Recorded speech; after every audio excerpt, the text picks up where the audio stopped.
la definición de choque siempre es una pregunta de parte de visita. Recordar que es una falla circulatoria asociada con una inadecuada utilización del oxígeno a las células. Es un desequilibrio entre el aporte y el consumo de oxígeno tisular o el oxígeno celular. Viendo una definición más completa, que es la que sigue,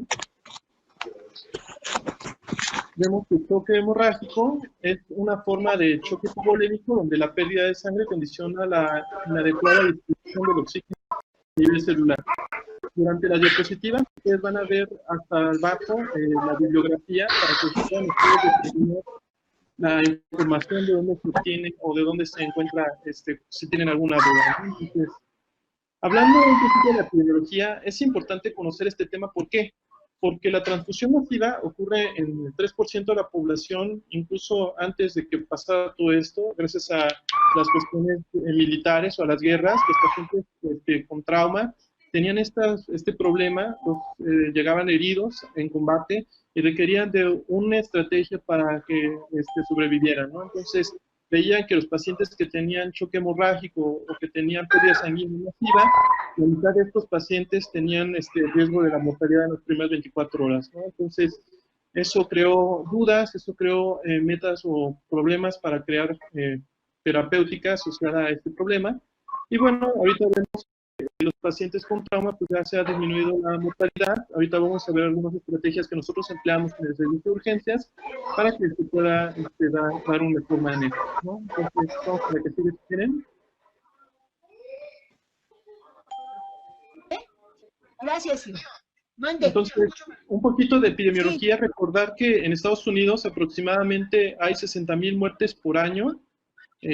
A nosotros se estimamos o se estima a nivel mundial que 1.9 millones de muertes son secundarias al choque hemorrágico. Entonces, todos estos son ocasionados secundarios al trauma. Por eso es muy importante para los estudiantes de medicina y para los futuros médicos en formación conocer este tema, ¿no? Vamos a ver qué sigue.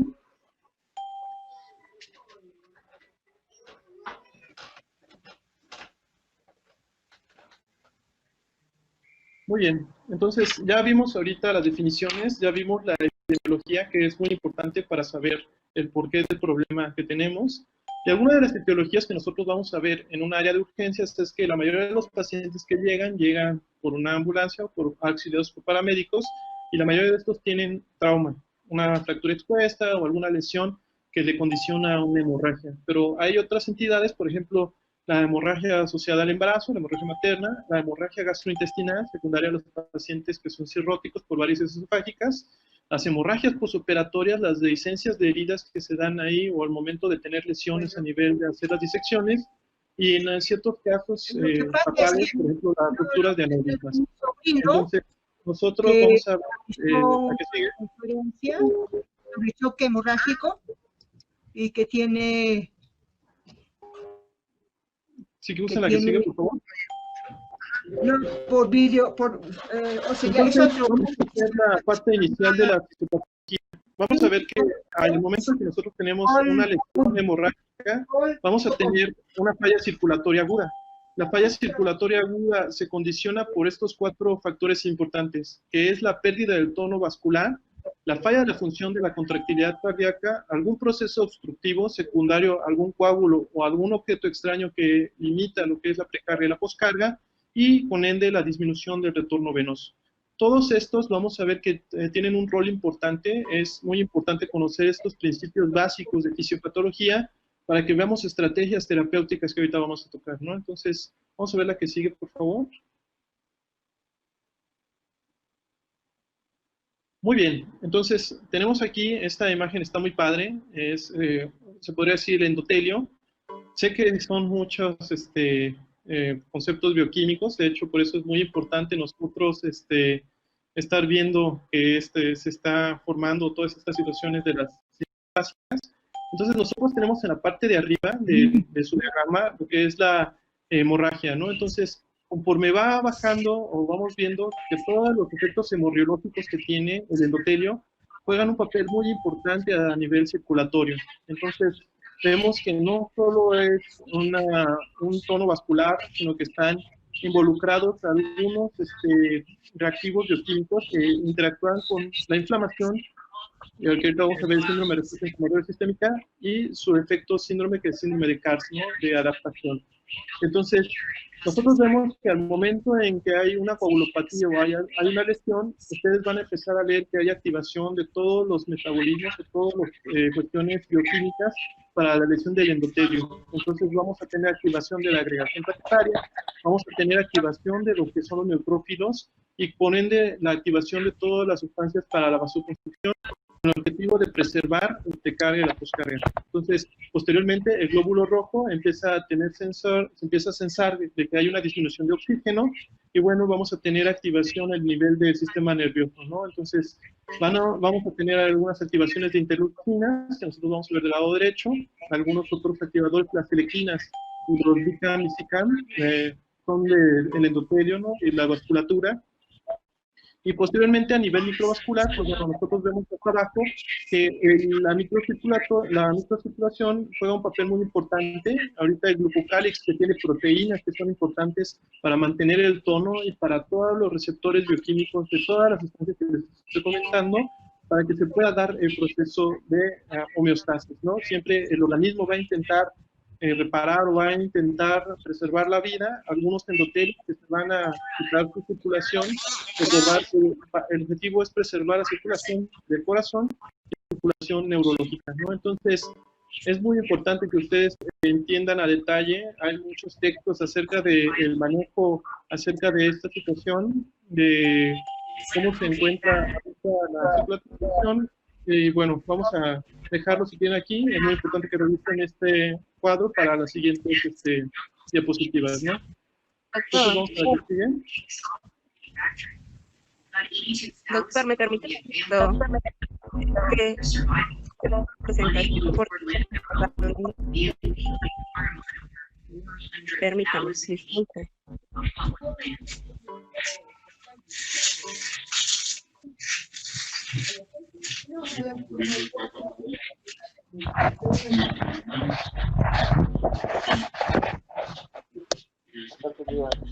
Muchas gracias, doctor. Hasta luego. Le da la ayuda, ¿ya?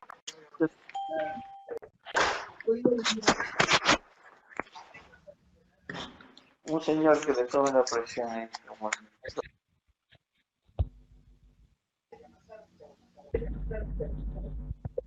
Creo que ya.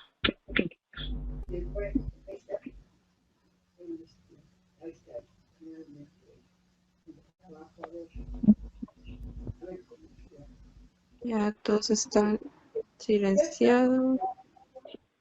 Yo pienso que es un documento que toca muchas cosas. Si hubiera alguna observación,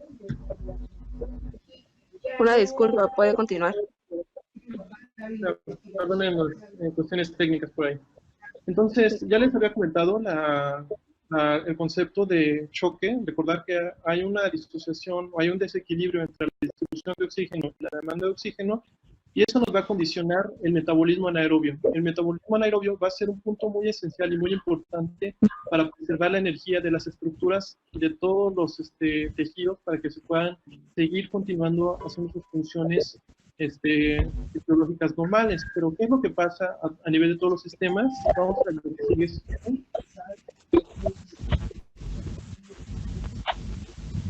Entonces, una vez que nosotros tenemos el metabolismo anaerobio, vamos a ver que vamos a presentar estos tres puntos importantes fisiopatológicos, que es la activación, la liberación de radicales libres de oxígeno, que ahorita lo vamos a tocar, la acidosis láctica, que es un punto importante para la triada mortal que nosotros vamos a tener en el paciente con choque hemorrágico, y la activación de fosfatos inorgánicos, ¿no? Que es otra de las vías que nosotros vemos en la facultad, que nos dicen a través del ciclo de Krebs. Bueno, ahora ya está aplicado todo este ciclo en este tema. Entonces, vamos a la que sigue si quieren.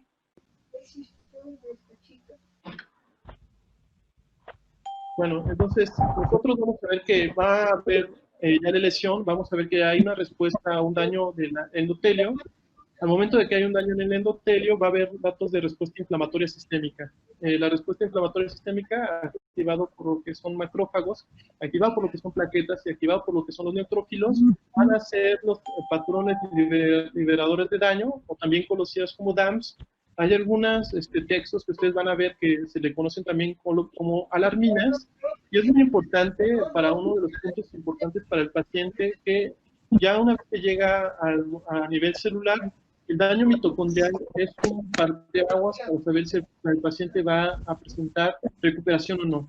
Entonces, una vez que empezamos a ver apoptosis de las mitocondrias, se considera que el paciente pues, ya está en un estado de choque irreversible y que probablemente el pronóstico no sea bueno, ¿no? Una vez que empieza con el daño mitocondrial, ya no hay manera en que se genere energía, ya hay muchas cuestiones de radicales libres, hay mucha acidosis en el organismo que le condiciona apoptosis celular, ¿no? Entonces, vamos a ver la que sigue, hablando un poquito de la hipovolemia. Entonces, aquí tienen ustedes en esta diapositiva, ya al momento en el que nosotros tenemos la lesión, vamos a ver que hay datos de sangrado. Al momento en que hay el sangrado, vamos a tener hipovolemia con la vasoconstricción de los metabolismos que les había comentado en las diapositivas previas, y vamos a presentar datos de acidosis metabólica. Esto secundario a la acidosis láctica, vamos a tener hipoperfusión tisular, y el daño de hipoperfusión tisular va a afectar a nivel renal, a nivel hepático, a nivel intestinal y obviamente el daño muscular.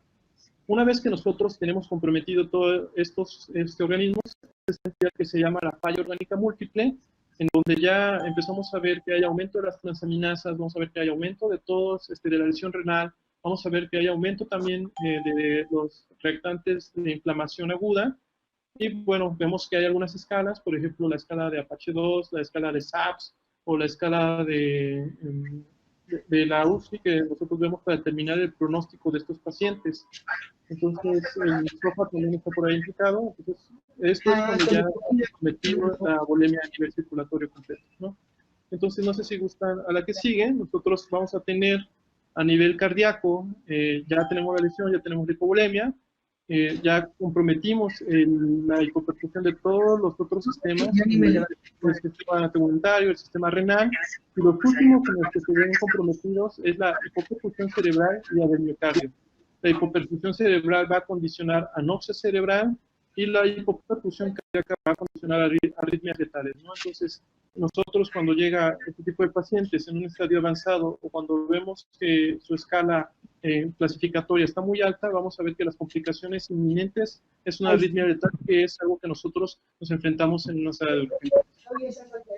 Entonces, vemos la que sigue, que es una clasificación, que es la famosa clasificación de los cirujanos. Esta siempre ha sido pregunta incluso de facultad, de internado, de servicio social no, pero sí de ENARM, que siempre les van a poner que cuáles son las causas hemorrágicas más frecuentes asociados, ¿no? Entonces, en este estudio que se hizo de 2018, el doctor Jeremy hizo los casos globales, hizo los casos de Estados Unidos, y vemos que es muy importante, aparte del trauma, la presencia de una aneurisma aórtico abdominal, después de las cuestiones hemorrágicas maternales, y al final entidades como por ejemplo la de úlceras pépticas.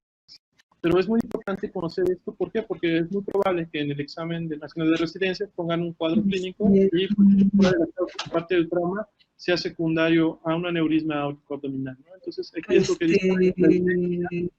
¿Qué te iba a decir? Oye, ¿qué pasa con los Oya? Ayer medio veía la nota de que Anabel Hernández decía que... Vemos que hay dos cuestiones importantes, sangrado y coagulopatía.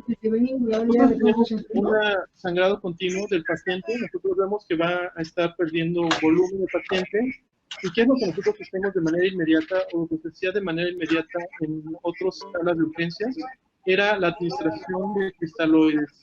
Hace mucho tiempo tenía su protocolo de administración de líquidos, y qué era lo que nosotros hacíamos, era una anemia dilucional, ¿no? Teníamos una depresión extractiva, y eso propiciaba un efecto hemorrológico indeseado en los pacientes, ¿no? El paso de los líquidos a tercer espacio, eso le condicionaba complicaciones, ¿no? Y por el otro lado, la activación plaquetaria que les había comentado, los PAI-1 que están implicados, vamos a ver que hay un proceso de disquesis-vinólisis, que nosotros vamos a ver, y a coagulopatía eríptica, ¿no? Entonces, esta entidad fisiopatológica o estos mecanismos No, bueno, pues asociados. es que ahora sí la lana no cuenta, ¿no? Es muy importante que nosotros veamos que es una cuestión difícil de tratar el choque hemorrágico y por eso vemos estrategias para llevarlo a Dios no tan avanzado de las complicaciones que les estoy comentando. Vemos la gestión que ya nos pusieron de la triada mortal. Está muy padre esta imagen, a mí me gusta mucho, siempre la triada mortal, incluso viene ahí en los simulacros, en las cuestiones de revisiones de ahí de algunas plataformas para la reparación del ENAM, y vemos que la hipotermia, la jugulopatía y la son parte de la triada mortal que van en ciclo. Aquí estamos viendo en el esquema cómo están en un círculo vicioso y lo que nosotros tenemos que hacer es evitar dar tratamiento para evitar o romper ese ciclo. Vemos en la parte de adentro del diagrama, tenemos las causas principales, todo lo que puede pasar, fracturas, aneurismas, sangrados, lesiones, todas las cuestiones que pueden ustedes tener en un paciente que les cause sangrado, pero es muy importante conocer esta triada porque es muy preguntada. Información. De información y que lo importante, o sea, dejen de fregar con ¿Qué la que por favor? transparencia, no, dejen de paz. Entonces, aquí vemos otra diapositiva que también es muy didáctica. Vemos que la clasificación del choque. La clasificación del choque la tenemos como choque hipovolémico, choque cardiogénico, choque obstructivo y choque distributivo. Entonces, nosotros nos vamos a enfocar en el choque hipovolémico, que es meramente hemorrágico, que es lo que mencionaba ahorita, pero hay otros que nosotros se pueden ver asociados. Ya vimos que incluso en estadios avanzados ya el cardiogénico por las arritmias letales, ¿no? El obstructivo, los procesos de émbolos o los trastornos de la coagulación que les había comentado. Y bueno, son conocer que también hay el proceso séptico y neurogénico, que no se ve en este tema, pero pues bueno, que es parte de la clasificación del choque. Así es que Vamos a la que sigue si quieren. Pues no se sabe más, no sé cuándo vaya a ser su audiencia, si el lunes, porque es más va a ser... Entonces, aquí vemos otra tabla que es muy importante. Esta es la clasificación de los cirujanos. Entonces, la clasificación de los cirujanos empezaron a determinar cómo era el estadio o la proporción de sangre que había perdido un paciente. Entonces, nosotros vemos la clasificación de choques, lo hemos determinado del 1 al 4, vemos la cantidad de mililitros que nosotros vemos perdido en un paciente y con el porcentaje aproximado que nosotros tenemos. Entonces, vemos cómo se presenta a nivel de la frecuencia cardíaca, cómo vamos a ver que la respuesta a nivel neuronal va a hacer que la activación del hipovolemia actúe sobre los receptores bioquímicos sobre la presión o la pérdida de volumen, teniendo la frecuencia cardíaca, que es lo que se presenta, bastante que ustedes también conozcan, porque esa va a determinar el panorama clínico de cómo llega su paciente. En el estadio 1 del estadio 4, y dependiendo de cómo se encuentra neurológicamente el paciente, para determinar cómo actuar ante ciertas situaciones y un sangrado aproximado de cada uno de ellos, dependiendo de la frecuencia cardíaca, la frecuencia respiratoria. Recordemos que la taquicardia no es una entidad buena, nunca en el organismo. Siempre que hay un paciente con taquicardia, tenemos que resolver cuál es esta situación, ¿no? Entonces, es muy importante nosotros ahora dar el diagnóstico. Llegamos el paciente en su sala de urgencias, vamos a ver que el paciente presenta taquicardia, taquipnea, un poco de ansiedad, con el pulso filiforme, frialdad de extremidades, la hipotensión que nosotros vamos a tener como los signos vitales. Y ahorita que está teniendo el auge, vamos a hablar del Mottling Score, que primero se utilizó para los pacientes que tenían sepsis, pero que es una herramienta muy importante para el choque ahorita hemorrágico. Vemos del lado derecho, les estoy poniendo ahora nuevas estrategias diagnósticas de la cabecera, así como cuando se creó la gasometría, que la gasometría ya es una medición para saber el metabolismo de los pacientes a nivel inmediato. Vamos a ver que ahora la tromboelastografía y lo que es el índice de reserva compensatoria y la microscopía de campo oscuro son las nuevas tecnologías que nos están ofreciendo la tecnología médica. El índice de reserva compensatoria, bueno, es una medición que nosotros vemos a través de monitor no invasivo para el paciente, que se logra conectar por las vías que nosotros tenemos al paciente al momento de canalizar, al momento de ponerle sus electrodos, se puede hacer esta medición, o microscopía portátil por campo oscuro. Igual la microscopía se podría decir a nivel de la cama del paciente, donde determinamos todas las situaciones o toda la celularidad de manera inmediata, para saber cuántas plaquetas hay en el campo, para saber cuántos leucocitos hay en el campo, para saber cuántos glóbulos hay en el campo, y poder determinar un grado de choque de manera inmediata, ¿no? Entonces, vamos a ver si tienen la que sigue, por favor.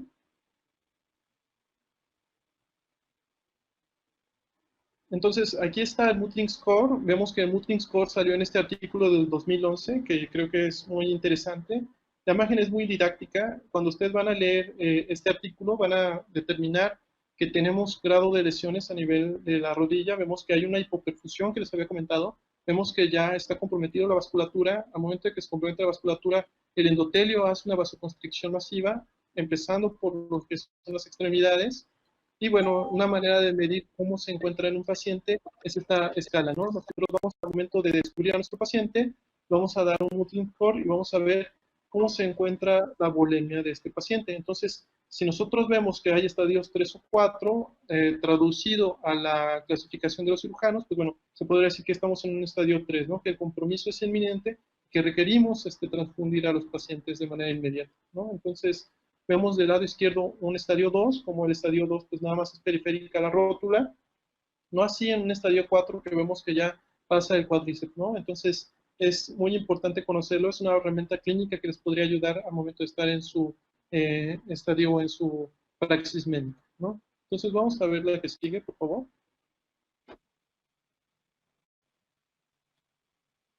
Entonces, nosotros tenemos un sitio de sangrado, ya habíamos visto en diapositivas previas, vamos a ver que algunas entidades, el paciente llega con trauma o el paciente llega por alguna complicación gastrointestinal por sangrado, la paciente embarazada, el paciente posoperado o un paciente que ha tenido de manera súbita una ruptura de aneurisma abdominal. Entonces, nosotros tenemos que determinar clínicamente cómo se traduce y por eso es esta diapositiva que también creo que es muy didáctica. Entonces, el paciente les va a referir en su consulta o en su área de urgencias que ha presentado hematemesis o hematoquesia, ¿no? Recordar que la hematemesis es una entidad que es del sangrado del tracto digestivo alto, el ángulo de Treitz, que siempre es el punto anatómico de referencia para determinar el sangrado digestivo alto o el sangrado digestivo bajo. Las pacientes ginecológicas por el sangrado transvaginal, las dismenorreas que presentan, los sangrados que tienen del embarazo, antecedentes familiares de aneurismas aórticos, que ya les puse una diapositiva cerca de toda la epidemiología que tienen estos pacientes y el antecedente de haber presentado un trauma abdominal, ¿no? Entonces, o algún tipo de trauma. Vamos a ver entonces la que sigue, por favor. Entonces, nosotros vemos un algoritmo de manejo, vemos que tenemos ahora sí un paciente que ha presentado un sangrado.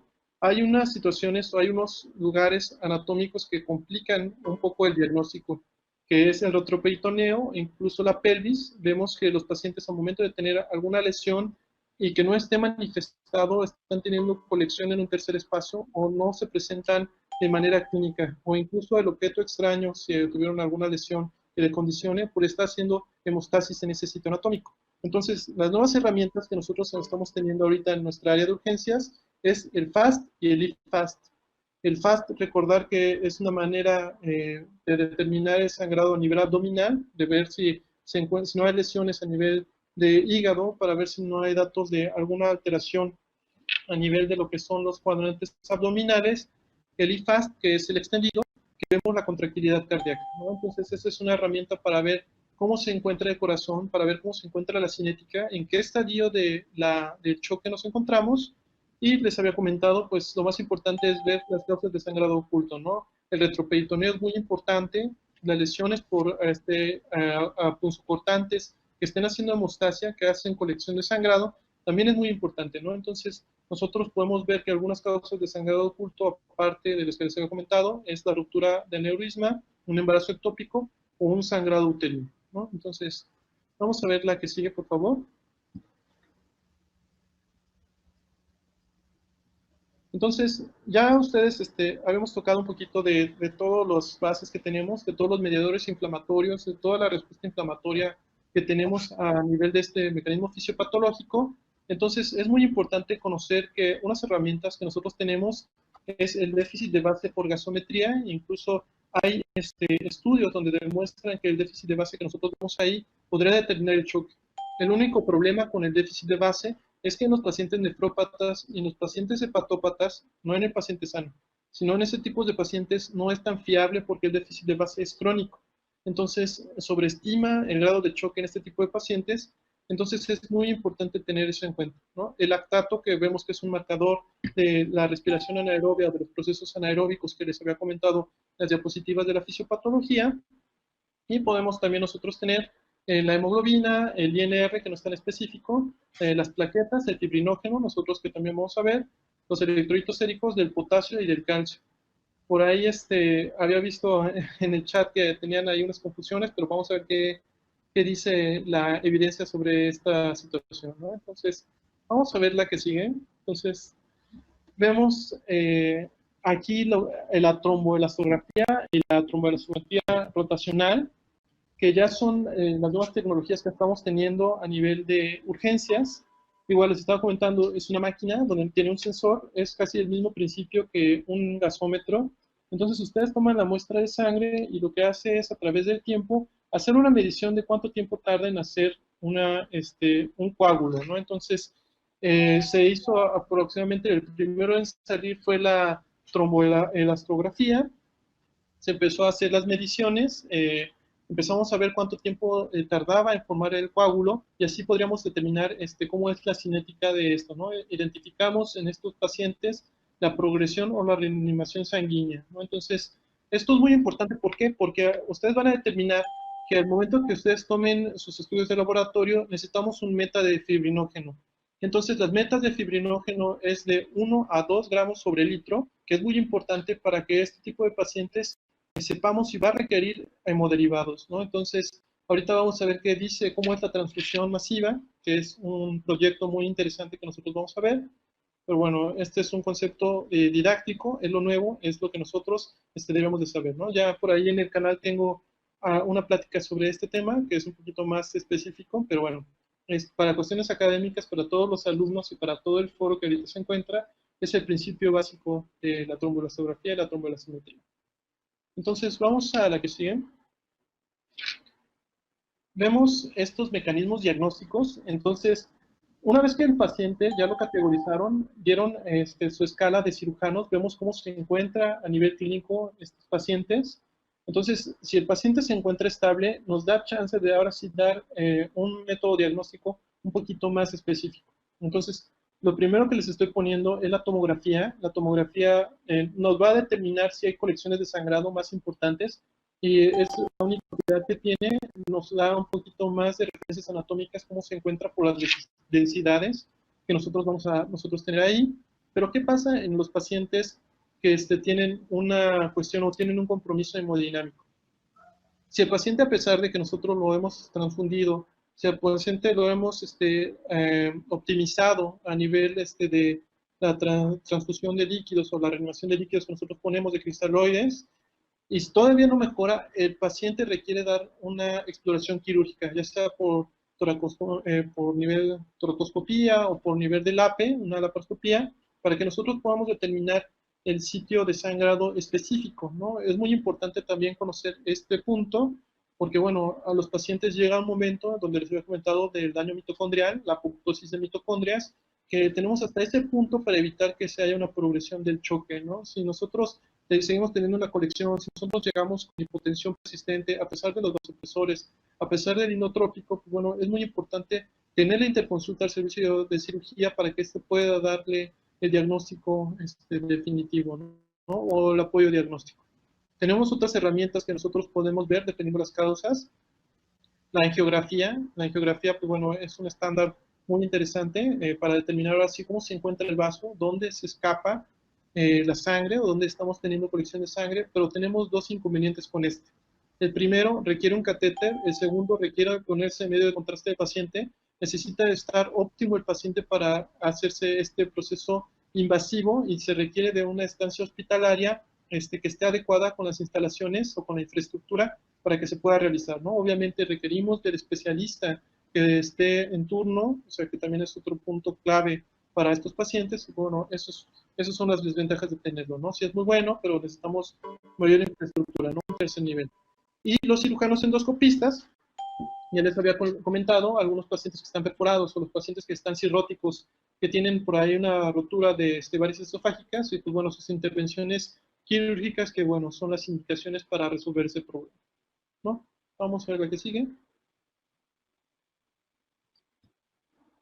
En la que sigue, entonces, esta diapositiva sé que se ve un poco lejos, pero ahorita nada más es para que el logaritmo del manejo médico, ¿no? Entonces, vamos a ir detallando los 4 puntos. Vemos del lado izquierdo que es un lado prehospitalario, ¿no? Entonces, el paciente que tiene el trauma, vamos a suponer un paciente hipotéticamente hablando que tiene una caída de una escalera y este tiene contusión directa en lo que es la pelvis, entonces, ¿qué es lo que se tiene que hacer?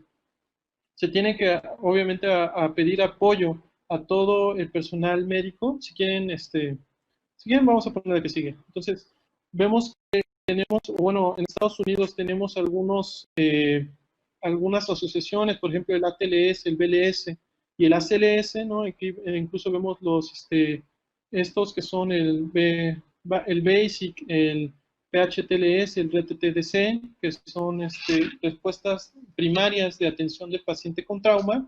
Entonces, ¿qué es lo que hace se podría decir, cualquier persona ante un siniestro, ¿no? Para resumirlo o para traducirlo aquí en México, nosotros tenemos que conocer, o sea, cuáles son las líneas de emergencia para saber cómo es el protocolo de movilización del paciente cuando tiene un trauma, cómo saber cuáles son las primeras entidades que debemos de hacer y contactar a las autoridades competentes, avisando obviamente a un servicio de urgencias para que esté preparado, ¿no? Entonces, no es lo mismo que el paciente llegue desprevenido, sin ningún aviso a un área de urgencias, a un área de choque, a que ya avisen al subdirector en turno y que el director en turno diga al jefe de departamento clínico de nosotros y que pueda llegar con una sala ya esperándolo a él con todo el equipo necesario para darle una intervención médica óptima, ¿no? Entonces, ese es el estadio 0. Entonces, vamos al estadio 1, igual de método prehospitalario, que es la que sigue. Entonces, aquí vemos a su paciente, ¿no? Mucha controversia donde si se aplicaba o no se aplicaba el torniquete. Entonces, la aplicación del torniquete, fíjense muy bien, en esta imagen es muy importante, porque en el color verde oscuro, pues vemos que estos son sitios donde sí se pueden utilizar compresión directa de torniquetes, ¿no? Por ahí algún médico me dijo cuánto es la presión en Newton, pues son aproximadamente entre 10 newtons que se tienen que hacer, ¿no? Aproximadamente la presión que se pueden hacer con 2 dedos sobre la tráquea y que les ocluya la respiración, ¿no? Esa es la presión que se tiene que hacer. ¿Por qué?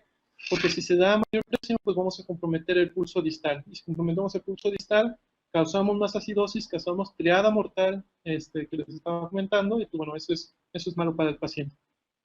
Donde nosotros vemos en el color azul claro, donde están los sitios de unión, por ejemplo, en el hombro, o lo que es la unión de la pelvis con el fémur, pues bueno, podemos utilizar hemostasia, podemos colocar alguna compresa para evitar que se siga continuando el sangrado, y donde no está recomendado nunca, o al menos en la evidencia limita el uso de poner compresiones, es a nivel de cara y a nivel de tronco abdominal, ¿no? Entonces, eso está contraindicado. Hay un síndrome o hay una complicación que se llama el síndrome compartimental abdominal, que también se presenta en estos pacientes, y pues bueno, eso es una entidad ya que complica mucho el pronóstico del paciente, ¿no? Entonces, hay que prevenir la hipotermia, hay que transfundirle rápido. Ahorita voy a enseñarles unas escalas para determinar la transfusión rápida y, bueno, hacer un mejor logaritmo de tratamiento para el paciente. Entonces, vemos en el 1, ahora sí ya pasamos al 2, donde ya estamos en un nivel hospitalario, ¿no? Entonces, ustedes, ya llega su paciente, tiene una fractura de pelvis, vemos que no podemos más que fijar si tiene un sangrado, o sea, si tiene una lesión externa. Y bueno, ¿qué es lo que nosotros tenemos que hacer ahora que llega al área hospitalaria?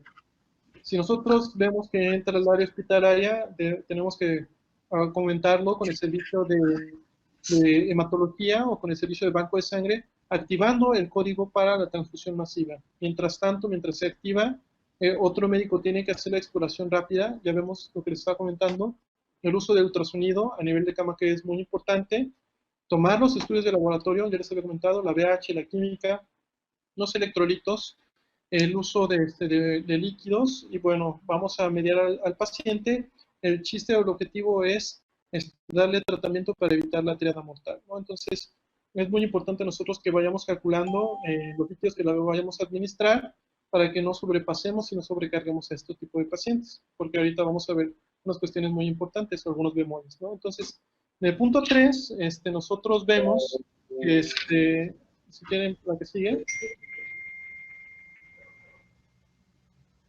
Entonces, en el punto 3, ya nosotros pusimos al paciente, ya le pusimos la administración de líquidos, no mejora el paciente, entonces tenemos que pensar si el paciente es candidato a administrar o a hacer o realizar una intervención quirúrgica, ¿no? Entonces, una angiografía si se puede hacer, una endoscopia si se puede hacer, o la LAPE, lo que se había comentado, ¿no? Entonces, hay que optimizar ese paciente, transfundirle los hemoderivados necesarios para que no haya ningún problema al momento del evento quirúrgico.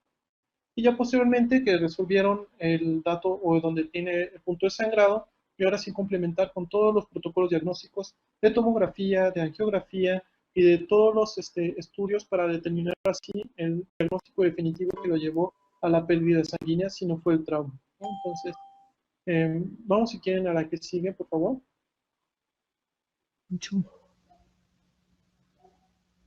Entonces, ahora ya vimos unas cuestiones médicas importantes, las cuestiones básicas. Ahora vamos a ver qué dice la evidencia, ¿no? ¿Qué es lo que dice o cómo determinar el sangrado de estos pacientes? Entonces, hay múltiples escalas que ustedes van a ver. Incluso aquí solo les voy a presentar 3 porque hay una gráfica que sí dice su evidencia de utilidad. Vamos a empezar con TASH score, que esta es la probabilidad de requerir un paciente transfusión masiva ante un trauma, ¿no? Entonces, este tipo de gráficas son las que me gustan a mí siempre poner. El año que se publicó es en el 2006, pero se hizo de 1993 al 2003, o sea, tuvo una duración de 10 años, un estudio multicéntrico. Recordar que un estudio multicéntrico es que aparte, por ejemplo, de México, si se haya hecho en México, que se haya hecho en Canadá, en Estados Unidos o en Latinoamérica. Pero bueno, vemos aquí que los hospitales que participaron, Suiza, Holanda, Austria y Alemania, ¿no? Entonces, 100 hospitales, es un estudio bastante importante. Metieron 17,000 pacientes con los criterios de hemoderivados, pero ustedes van a ver que al momento en el que se aplica por cuestiones, por ejemplo, ahorita las técnicas de que no hay el hemodderivado necesario, no hay el fármaco necesario, no hay la cama para el paciente o todas esas cuestiones, pues hacen que los criterios de selección del estudio se vayan sacando, vayan excluyendo pacientes, de tal manera de los 17,000, todo el estudio terminaron solo 6,044 pacientes, ¿no? Para determinar la efectividad. Entonces, de esos 6,000 pacientes, utilizaron, se podría decir, 4,527 para el desarrollo y 1,517 para validarlo, ¿no? Entonces, la conclusión que tiene esta escala, la escala TASH score, es fácil para predecir si el paciente va a requerir transfusión masiva o no. Entonces, vemos si tienen la siguiente diapositiva, cuáles son las características que interactúa la TASH score. Entonces, aquí está. Aquí, bueno, aquí se borra un poquito del lado derecho, pero también hay un puntaje del lado derecho para que se vayan sumando. Es muy importante que también si tienen alguna aplicación para que pueda ser muy importante, ¿no? Entonces, vemos aquí que son las características del sexo, la hemoglobina, el exceso de base por gasometría, la presión sistólica, la frecuencia cardíaca, si tuvo FLAP positivo, si tiene una fractura de pelvis o fractura de fémur, que son los puntos importantes para estos pacientes. Es muy importante reconocer o leer los artículos originales. Ya sé que es del 2006, no puse el de la revisión. ¿Por qué? Porque el artículo original van a ver que sacan 31 puntos, pero las revisiones sacan un máximo de 28, ¿no? Entonces, es muy importante que al momento de traducirlo, al momento de aplicarlo hacia cada uno de los países que estamos teniendo esta cuestión, pues dar un porcentaje importante para requerir transfusión masiva. Entonces, un punto de corte de los pacientes aproximadamente de 16 a 17% o 17 puntos, vamos a ver que va a requerir de un 35 a un 43% de probabilidades de que requiera transfusión. Bueno, ya ahorita ya se volvió a ver del lado derecho los puntajes, entonces, este es de manera dinámico. Vamos a ver qué es la de las primeras escalas que salieron, pero voy a presentarles otras dos, ¿no? Si quieren la que sigue, por favor.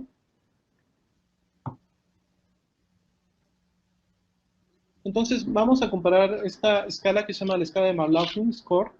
Esta escala que fue en el 2008, que se hizo en un estudio de corte. Recuerdo que un estudio de corte es determinado en un tiempo específico para determinar causas, ¿no? Entonces, las causas que se utilizan o el método estadístico que se utiliza es retrospectivo, es unicéntrico. Se hizo solo en Estados Unidos, en el Centro de Investigación Quirúrgica del Ejército. Y fíjense muy bien, pues metieron 3.442 pacientes, pero los que terminaron o concluyeron el protocolo fueron 302, ¿no? Entonces, ellos vieron que el 26% de sus pacientes requirieron hemoderivados. Los pacientes que tenían un índice de severidad mayor del trauma requirieron con mayor frecuencia o salieron del estudio, por eso fueron muchos los que salieron. Y bueno, tienen conclusiones muy interesantes, ya que se identificaron predictores independientes para transfusión en los pacientes gravemente lesionados. Los pacientes que tienen una lesión se pueden identificar con variables obtenidas durante su ingreso hospitalario, o sea, no requerimos ahora de estudios de laboratorio, ni estudios de gabinete para poder determinar, y bueno, ellos refieren una alta especificidad para la transfusión masiva. Si vemos la siguiente diapositiva, entonces la siguiente diapositiva vamos a ver cómo están las características de su escala. Entonces,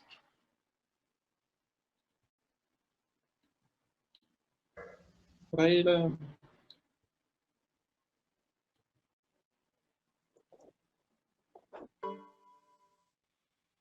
quieren la escala que sigue, o bueno, dándoles un adelanto. Entonces vamos a ver que solo se interactúa con 4, ¿no? Entonces interactúa frecuencia cardíaca, la presión arterial sistólica, el pH y el hematocrito, ¿no? Entonces ya no son tantos puntos, ya vemos que antes eran 28, 31 en la escala de Tash, aquí solo son 4, y bueno, si ustedes tienen 2 puntos de esta escala, ahí está. Entonces, si tienen 2 puntos de la escala, entonces ya es una mitad de probabilidades de que el paciente vaya a requerir transfusión o masiva, ¿no? Entonces, vamos a si quieren, ver la siguiente diapositiva, ya la tercera, que es la nueva, que es ABCD Score. Entonces, vemos que esta escala fue hecha en Estados Unidos por el Centro Médico Universitario de Vanderbilt. Entonces, utilizaron un estudio de corte unicéntrico retrospectivo con duración de 1 año. Se utilizaron 596 pacientes con trauma. Y bueno, ellos también utilizaron 4 puntos, al igual que la escala de McLaughlin, y vieron que con 2 puntos tenían una sensibilidad de 75% con 86% de especificidad, ¿no? Entonces, vemos que es una herramienta médica muy importante, ya que es simple y precisa para la transfusión de hemoderivados comparado con otras escalas. Entonces, si vemos la que sigue, entonces vemos que tienen las características que debemos de tener. Tiene la utilidad de ser para la transfusión masiva. Ya vimos su sensibilidad y especificidad. Los puntajes, o sea, si tienen puntaje de 2 a 3, es probable que el paciente requiera transfusión masiva, y yo creo que es muy importante, ¿no? Entonces, si tiene un paciente de mecanismo penetrante, si tiene una presión sistólica baja, si tiene una frecuencia cardíaca elevada o el FAST es positivo, bueno, va a determinar de manera inmediata que el paciente requiere transfusión masiva para que se pueda contactar con el servicio de banco de sangre y se pueda realizar todo el proceso, ¿no? Entonces, ¿qué ventajas y desventajas tienen estas escalas en general? Entonces, la diapositiva que sigue, vemos las ventajas. Entonces, tenemos que cuando llega el paciente podemos irlo cambiando, el puntaje se puede ir cambiando conforme va pasando. Estas escalas, a diferencia de la TASH, no requieren algunos estudios de laboratorio, requieren a un médico que esté preparado, tienen un valor positivo para una transfusión masiva, y bueno, lo que les he comentado, ¿no? Comparación de la escala de TASH, el ABC tiene una sensibilidad, una especificidad alta para esta situación, ¿no? Entonces, estas son las ventajas. Vamos a ver la que sigue, las desventajas. Entonces, es muy importante ver que al momento en que nosotros hacemos este tipo de escalas, requerimos una cierta experiencia muy importante para hacer el estudio FAST, ya que es operador dependiente. Se requiere un médico preparado y con amplio conocimiento para realizar este estudio. Y bueno, requerimos de una infraestructura intrahospitalaria adecuada, ¿no? Lo que se ha comentado, una cama de choque, un ultrasonógrafo, requerimos todas estas cuestiones para que se puedan determinar de manera inmediata, ¿no? Entonces, es muy importante que nosotros como su hospital se adecue, pero bueno, estos son los algoritmos de tratamiento médico. Entonces, si su paciente llega, vamos a suponer el paciente que se cayó de la escalera, tiene una lesión de probablemente una fractura de pelvis inestable, y estamos viendo que está taquicárdico con una frecuencia cardíaca de 140 y tiene una presión sistólica menor a 90, con esos puntos ya ustedes tienen un 40% de probabilidad de que el paciente requiere transfusión masiva para contactar a bancos de sangre. Entonces, les ayuda mucho de la manera didáctica para su praxis médica, para la toma de decisiones, ¿no? Entonces vamos a la que sigue, por favor. Entonces, la que sigue, esta gráfica me gusta mucho, ya que es la comparación de las tres escalas, que es lo que les estaba comentando. Entonces, vemos un área bajo la curva y conforme va subiendo, vamos viendo la sensibilidad y la especificidad. Entonces, ahorita el objetivo de la plática no es hablarles de estadística e interpretación de áreas bajo la curva, pero con que entiendan que tiene una sensibilidad y especificidad la escala de ABC, al igual que la de TASH. Ya vimos que la escala de TASH tiene ciertos ítems importantes que requiere del laboratorio para dar su sensibilidad y especificidad, y que versus comparado con la escala ABC, que es más rápida, y comparada con la Maulacklin, que también es una escala rápida y que no requiere estudios de laboratorio para la toma de decisiones, ¿no? Entonces, si ustedes al momento de aplicar estas escalas a su praxis médica, les podría asegurar que pues, bueno, van a tener una buena, o acertar de que van a requerir hemoderivados a sus pacientes, ¿no? Entonces, hay otras escalas, por ejemplo, está la escala de Rainer, está la escala de Van der Werf, la de Waddell, la de Moore, la de Baker, la de Larson, ¿no? La de Shiver, todas esas escalas que también se encuentran son prehospitalarias, cada uno de los hospitales lo están haciendo, pero a mí me gustan estas tres porque esta gráfica les dice la especificidad y la sensibilidad al momento de tomar decisiones, ¿no? Entonces, vamos si quieren a la que sigue, por favor. Vamos a ver que el objetivo del tratamiento, ya habíamos visto la fisiopatología, vamos a suplir las demandas de oxígeno, vamos a evitar la pérdida sanguínea, ya vemos que hay algunas cuestiones donde podemos hacer compresión, algunas cuestiones donde no podemos hacer la compresión, restaurar el volumen intravascular y el control del daño en los pacientes con trauma, ¿no? Siempre una terapia dirigida a los pacientes viendo el panorama clínico, que es lo que vamos a ver ahorita en las siguientes diapositivas. Entonces, la que sigue, por favor.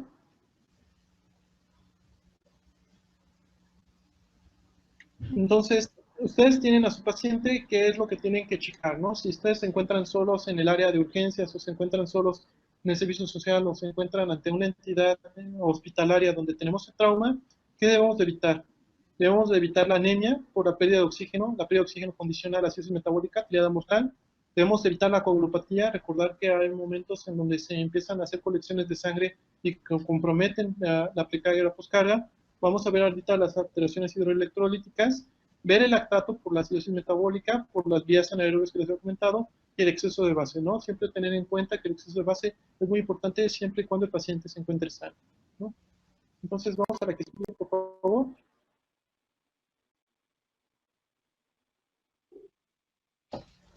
Esta diapositiva es muy grande, no estoy acostumbrado a poner diapositivas tan grandes, pero es una para que vean de cómo se obtiene del artículo y que es un resumen de todo lo que les estoy comentando, ¿no? Todos los puntos importantes los he resumido en las diapositivas previas.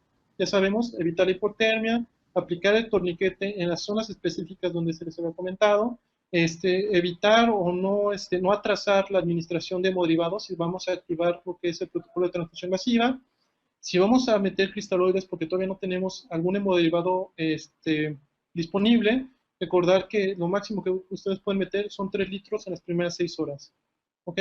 Entonces es muy importante contactar a todo el banco de sangre, contactar el protocolo de transfusión masiva, minimizar lo que es todo el tiempo, ¿no? Si el paciente requiere una intervención quirúrgica, pues necesitamos obtener todos los estudios de laboratorio. Con los estudios de laboratorio vamos a guiar el manejo médico del paciente dando por lactato, ¿no? Por el exceso de bases, por el hematocrito, ¿no? Vamos a ver guiado de esos parámetros para determinar si es exitosa o no es exitosa nuestra reanimación. Y bueno, vamos a ver algunos fármacos que pueden ayudarnos, ¿no? Si estamos en problemas, si el paciente está hipotenso, vamos a ver qué es lo que dice la evidencia sobre los tratamientos farmacológicos. ¿Tiene la que sigue, por favor? Entonces, esta siempre es pregunta de pase de visita para mis residentes, para los que están aquí. Entonces, vemos que la definición de transfusión masiva, al principio siempre era de la transfusión de 10 paquetes globulares en 24 horas. Conforme ha pasado el tiempo, hemos visto que la transfusión ya ha cambiado a nuevas definiciones, por ejemplo, más de 4 paquetes en una hora, y que todavía que nosotros transfundimos requiere todavía aporte de productos sanguíneos, o el reemplazo del 50% del volumen sanguíneo total en un hemoderivado por 3 horas. Entonces, estas dos opciones o estos dos términos han venido teniendo auge allá en el 2016, que se empezó a hacer este artículo sobre esta definición. Vamos a ver otra definición que se llama, si quieren la siguiente diapositiva. Entonces, la reanimación de control de daños, esta reanimación se hizo en los pacientes en la guerra de Irak. En la guerra de Irak, ellos empezaban a ver que el control de la hemorragia de los hemoderivados era para evitar la coagulopatía, ¿no? Entonces, ellos recomiendan no administrar tantos cristaloides, sino sangre por sangre, para evitar todas las complicaciones, ¿no? Entonces, esta reanimación de control de daños es un nuevo concepto que está saliendo, luego sale de la guerra de Irak, y el objetivo de esto es minimizar la administración de cristaloides, ¿no? Entonces, vamos a la que sigue, por favor.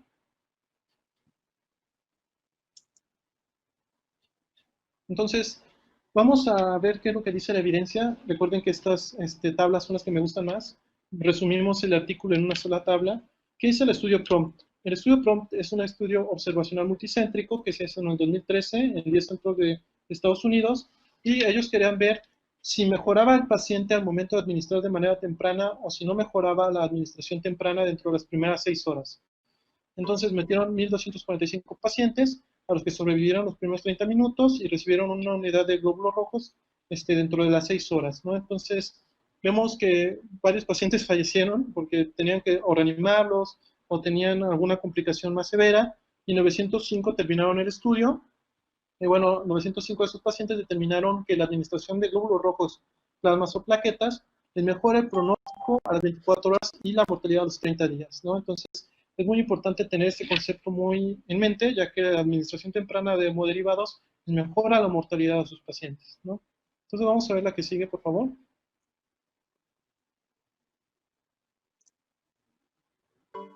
Este estudio, por ahí uno de mis maestros, no sé si por ahí se encuentra conectado, pero uno de mis maestros me estaba diciendo que qué es mejor, si el protocolo de transfusión masiva 111 o la transfusión masiva 112. Entonces, salió el estudio PRO-PR, que por sus siglas es la transfusión de plasma, plaquetas, componentes sanguíneos 111 versus 112, ¿no? Entonces, vemos que el estudio duró 1 año 5 meses, del 2015, 12 centros de Estados Unidos, fue aleatorizado, y ellos tenían el objetivo de determinar la mortalidad a las 24 horas y a los 30 días posteriormente de que se hizo la transfusión masiva, ¿no? Entonces, metieron a los pacientes, 14.313 pacientes con trauma severo. En la clasificación de trauma hay un índice de severidad que también es importante que lo tengan ustedes en mente. Se requiere ver si la lesión es penetrante o no es penetrante, pero para cuestiones académicas es un paciente que se encuentra en un choque grado 3. Entonces, si lo aterrizamos al estudio, 338 pacientes se metieron en un protocolo 111, 342 pacientes se metieron en un protocolo 112, y bueno, es muy interesante ver que no hay diferencia significativa entre la mortalidad a las 24 o a los 30 días, ¿no? Entonces, los pacientes lograron una mejor hemostasia, que estaban con 111, a diferencia de la 112, pero bueno, debido al sangrado, ¿no? Recordar que 1-1 significa un paquete globular, un plasma fresco congelado y un concentrado de plaquetas, ¿no? Entonces, así fue la transfusión como se estuvo haciendo para este tipo de pacientes, y es lo que dice la evidencia sobre este tema, ¿no? Entonces, vamos a la que sigue, por favor.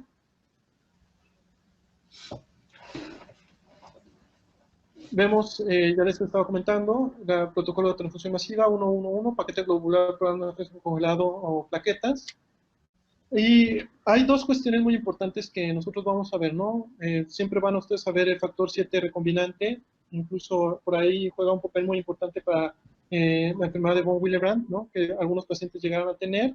Si su protocolo masivo no funciona, está indicado incluso con categoría 2C administrar el factor recombinante.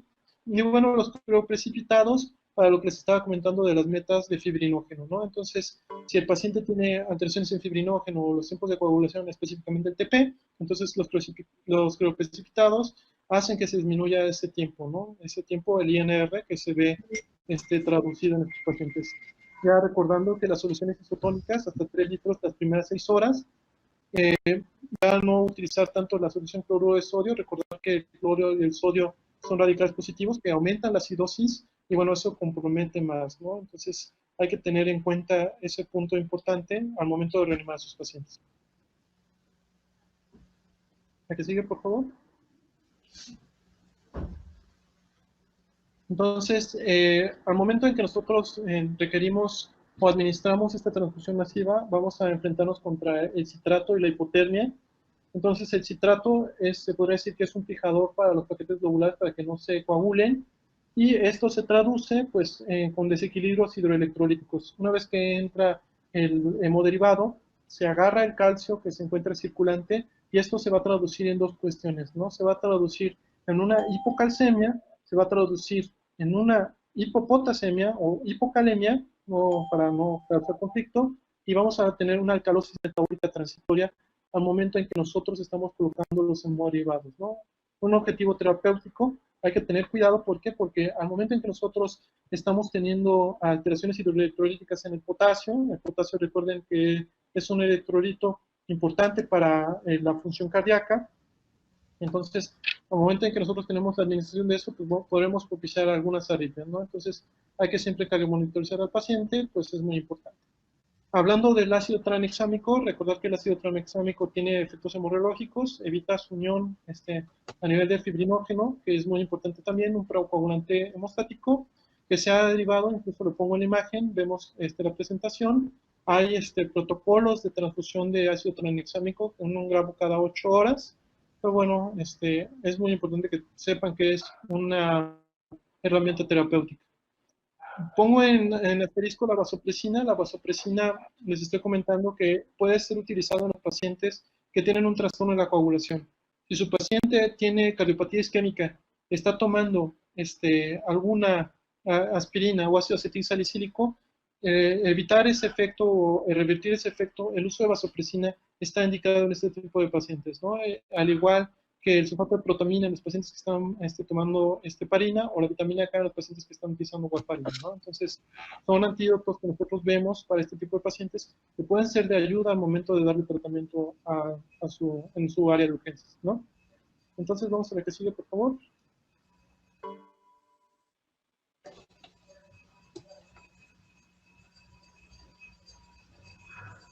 Entonces, el estudio CRASH es para determinar el uso de ácido tranexámico. El estudio CRASH 1, desgraciadamente, fue utilizado para traumatismo craneoencefálico y se enfocaron en el uso de esteroide. Pero no fue así en el CRASH 2, que utilizaron ahora sí ácido tranexámico. Vemos que ingresaron 40 ciudades, incluso participó México. Metieron 10,000 pacientes con ácido tranexámico versus 10,000 pacientes contra placebo. Entonces ellos recomiendan las dosis carga de 1 gramo los primeros 10 minutos y 1 gramo las primeras 8 horas y determinar el sangrado a las 4 semanas, ¿no? Entonces, al momento de que nosotros administramos el ácido tranexámico, la mortalidad fue menor en este tipo de pacientes y el riesgo de resangrado fue menor. Vamos a la que sigue, por favor.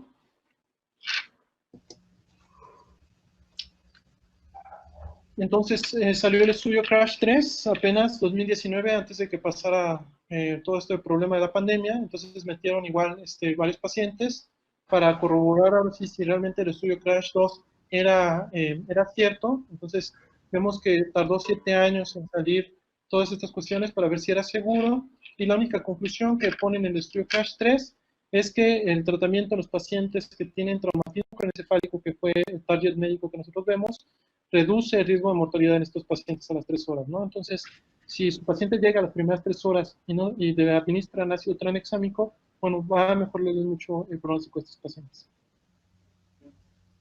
Entonces, vamos a la que sigue. La que sigue es una comparativa nada más, es una forest plot. Entonces, este tipo de gráficas ya los van a ver ustedes en lo que son los metaanálisis. Ellos hacen comparaciones, vemos intervalos de confianza y lo que son los riesgos relativos. Ahorita, para grosso modo, para todos los que me están viendo ahorita en estos momentos, recordar que si todos están a favor de ácido tranexámico, se van a la izquierda, tienen un ratio de 95%, y eso significa que qué tanta probabilidad tiene de tener éxito, ¿no? Entonces, es muy importante que vean ahorita, nada más para cuestiones académicas, que todos están a favor del ácido tranexámico.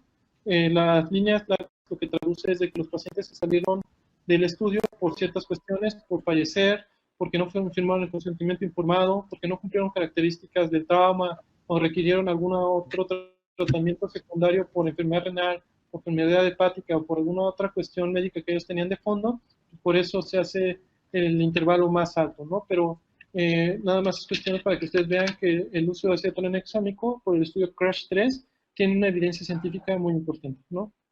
Entonces vamos a la que sigue, por favor.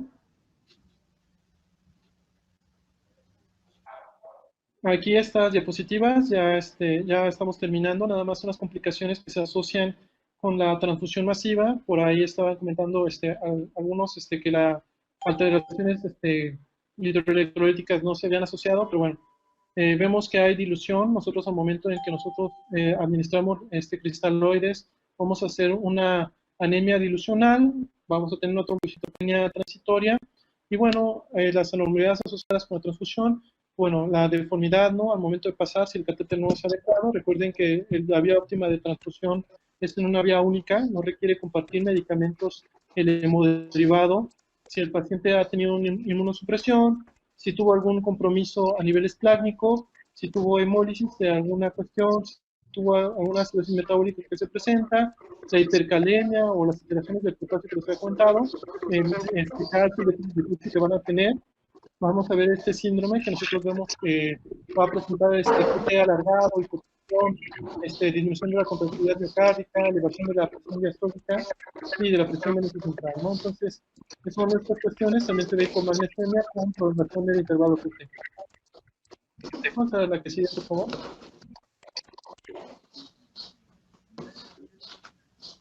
Aquí ya otras cuestiones, entonces vemos las asociadas, las que más se ven, el TRAL y el TACO, siempre también son preguntas, ¿no? El TRAL y trauma asociada a la lesión del pulmonar y el trauma asociado con sobrecarga, ¿no? Entonces, son cuestiones que también se presentan, el síndrome de dificultad respiratoria aguda, vemos que también tenemos datos de respuesta inflamatoria por incompatibilidad de los hemoderivados, por eso es muy importante hacer las pruebas antes de la administración de estos, la coagulopatía y los compromisos secundarios a la hipotermia, ¿no?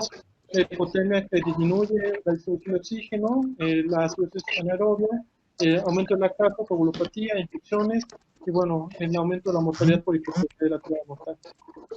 Vemos la que sigue, ¿no? Por favor.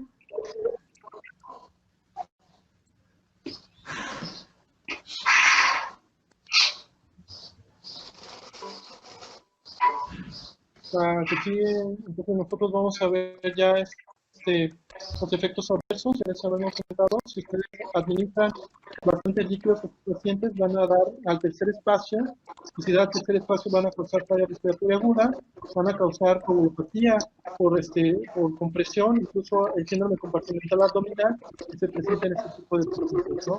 Entonces tengan cuidado, no mayor de 3 litros al momento de administrar sus líquidos a sus pacientes. Entonces vamos a repetir, por favor.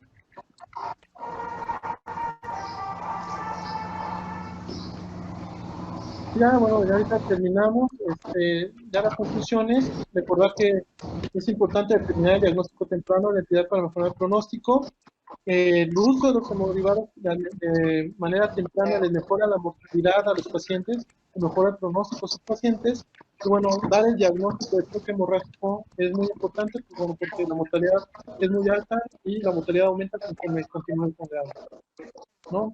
Entonces, creo que ya las últimas diapositivas, creo que queda una última más. Todo lo que sigue, por favor.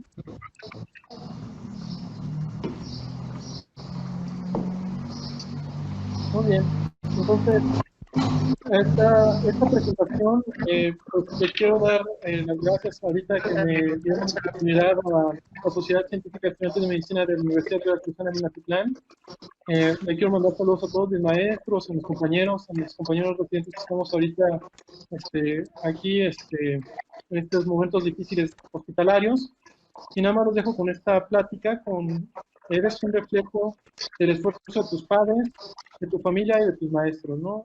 Si has llegado donde estás, es gracias a ellos y gracias a tu esfuerzo, ¿no? Entonces, en mi última diapositiva, que es la última, la que sigue, donde me dejo mis redes sociales, Entonces, pues tengo ahí una plataforma donde tenemos el signo de nuestras enfermedades.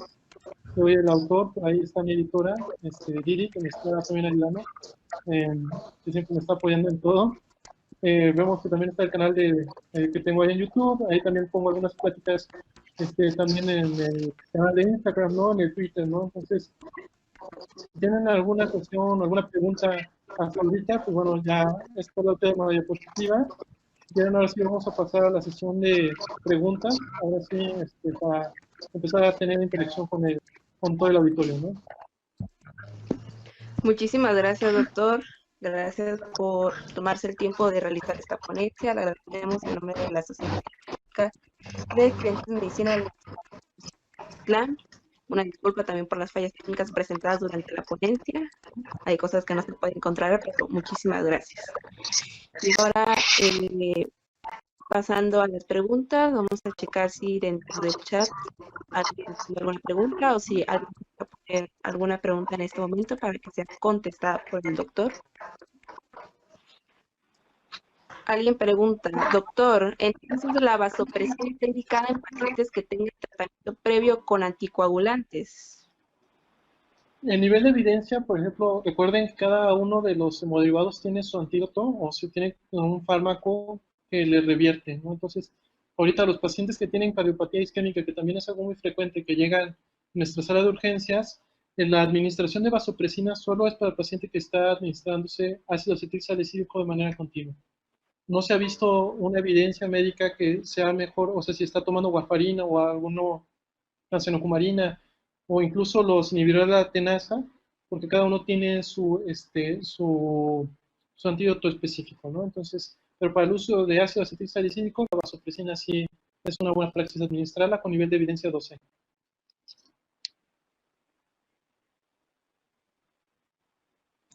Muy bien.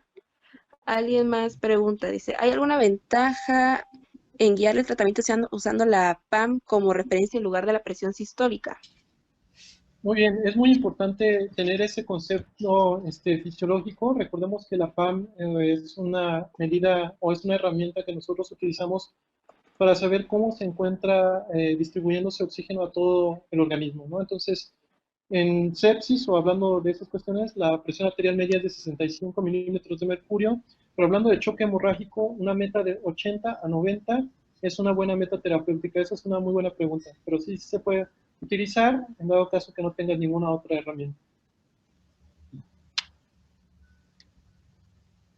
Muy bien, la siguiente pregunta menciona, ¿cuándo está contraindicado el lactato de Ringer? ¿Aumenta el edema cerebral? Muy bien, eso es muy importante. De hecho, ha salido en preguntas ahorita para los que están preparando el ENARM.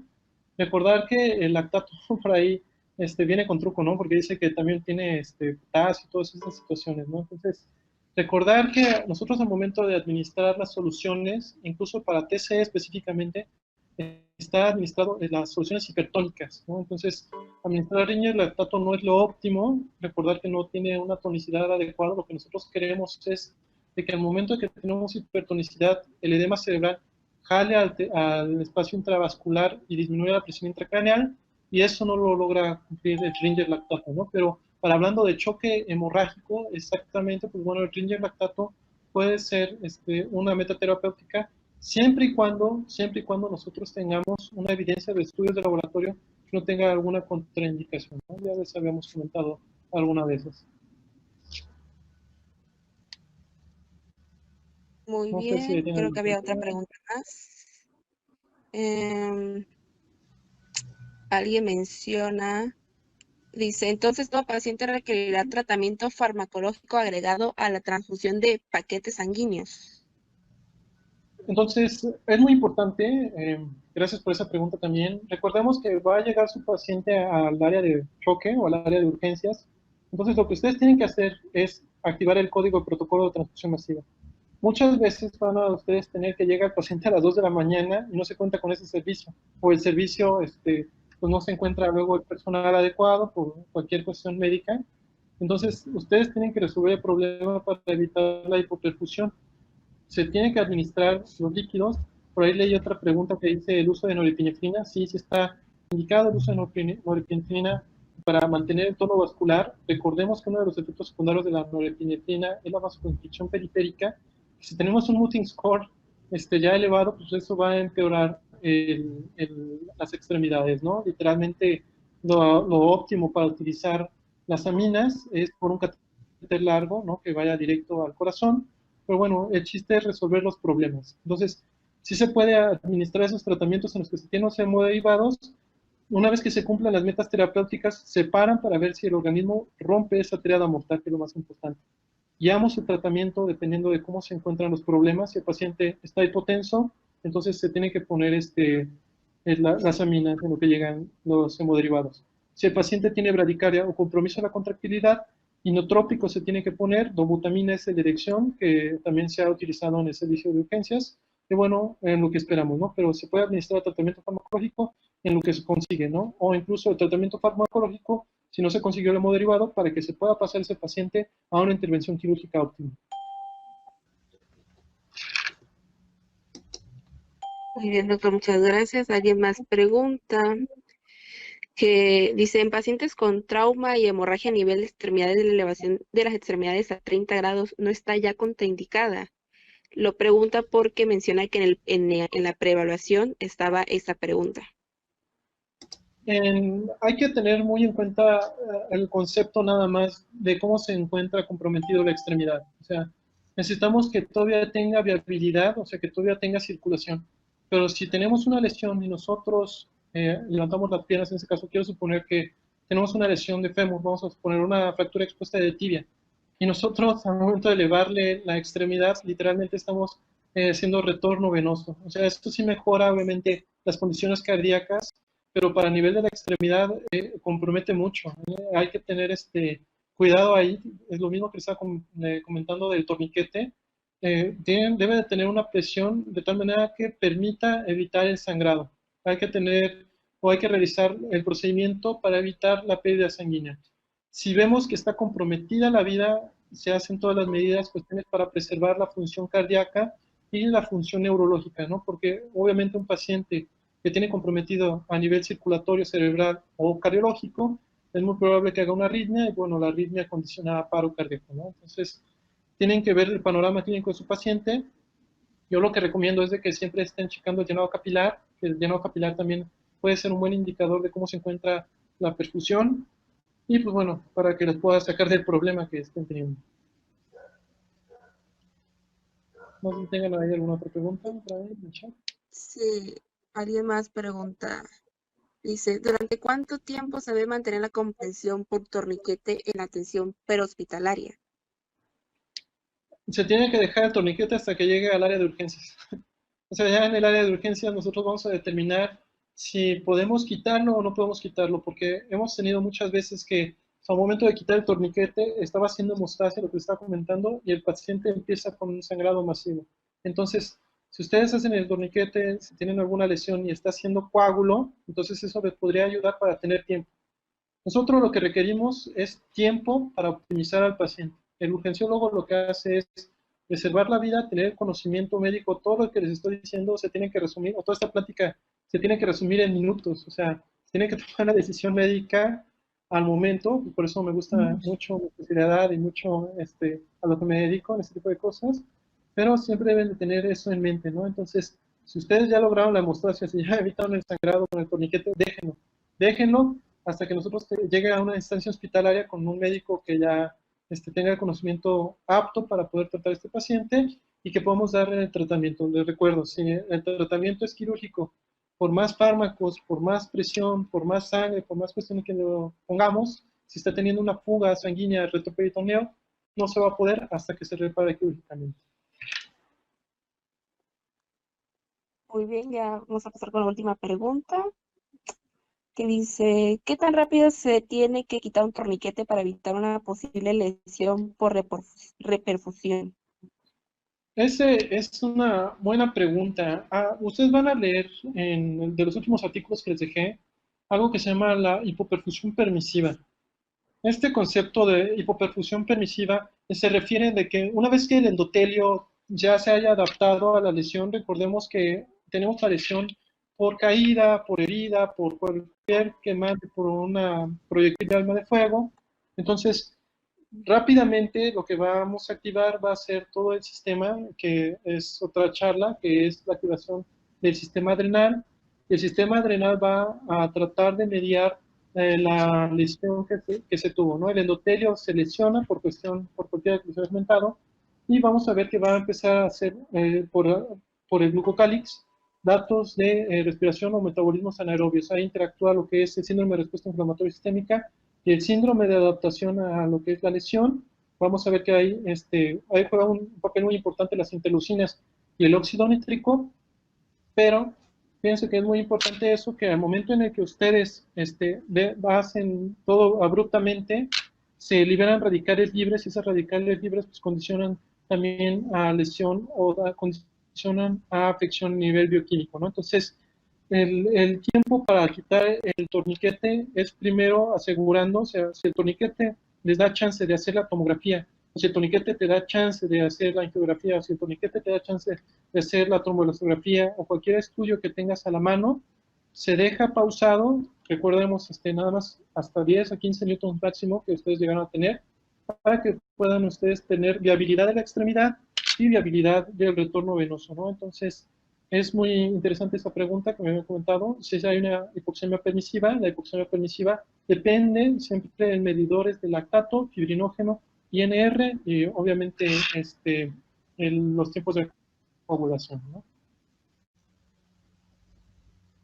Bien, doctor, muchas gracias.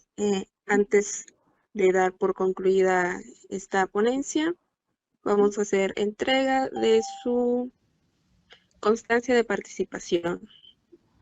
Y bueno, la Sociedad Científica de Estudiantes de Medicina de la Universidad Veracruzana en Minatitlán, a través del Comité Permanente de Educación Médica, agradece al doctor Eric E. Ortiz Unzueta por su destacada participación como ponente en el webinar Shock Hemorrágico, llevado a cabo el 18 de julio de 2020. Muchísimas gracias, doctor. Oh, gracias a ustedes por la invitación y pues espero verlos pronto en alguna otra ocasión. Y bueno, muchísimas gracias a todos los que asistieron. Recuerden que en el grupo de WhatsApp se va a estar enviando la post-evaluación para hacer su posterior entrega de constancias a aquellos que obtengan una calificación aprobatoria de más de 8. Muchísimas gracias a todos y bueno, nos podemos retirar. Hasta luego, doctor Leblanc. Muchas gracias. Hasta luego, muchas gracias. Saludos a todos, de Orizaba. Bye.